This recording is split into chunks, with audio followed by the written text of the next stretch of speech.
వానలు తగ్గినా పైనుంచి వరద వస్తుంది కాబట్టి ప్రాజెక్టులన్నీ నిండుతూ ఉన్నాయి, కలకల్లాడుతూ ఉన్నాయి.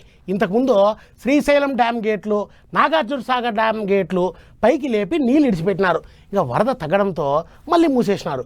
కానీ మళ్ళీ వరద వస్తుంది, అందుకే మూసేసిన గేట్లని మళ్ళీ ఎత్తుతున్నారు అధికారులు. మీదికెంచి వరద నూకొత్తుడుతోనే మళ్ళా నిండింది నాగార్జున సాగర్ ప్రాజెక్టు. మూసిన గేట్ల మీదికెంచి కృష్ణమ్మ ఎగిలి దుంకుడుతోనే మళ్ళీ 2 గేట్లు మీదికి లేపిరు అధికారులు. పాలనూరుగలు దుంకినట్టు కృష్ణమ్మ ఎట్ట దుంకుతుందో చూడలే. శ్రీశైలం కెంచి ఏం తక్కువ 64,699 క్యూసెక్ల నీళ్లు సాగర్కి వస్తున్నాయి అట. 2 గేట్లను మీదికి లేపి 16,200 క్యూసెక్ల నీళ్లను కిందికి ఇడుస్తున్నారు అనేది అధికారులు చెప్తున్న ముచ్చట.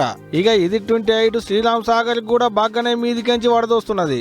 3-4 సంధి వరద నూకొత్తుడుతోని ఏం తక్కువ 30,006 క్యూసెక్ల నీళ్లు వచ్చినాయి అంటున్నారు అధికారులు. 80 టీఎంసీల నీళ్లు పట్టేటి ఎస్ఆర్ఎస్పీ ప్రాజెక్టుల 53.284 టీఎంసీల వరకు నీళ్లు వచ్చినాయి అంటున్నారు అధికారులు. అంటే తదిమ నీళ్లు కూడా వస్తాయి, ఇక ఆడ కూడా గేట్లు లేపుతారు అన్నట్టే.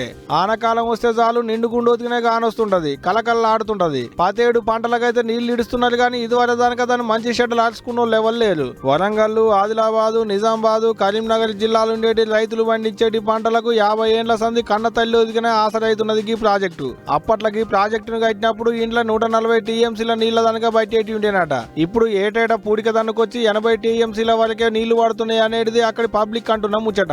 ఏదైతే గానీ ఎస్ఆర్ఎస్పీ ప్రాజెక్టు నిండితే మాత్రం మళ్ళా ఆనకాలం వచ్చేటి దానిక రైతులు పండించేటి పంటలకి ఇక రంది ఉండదు పోండి.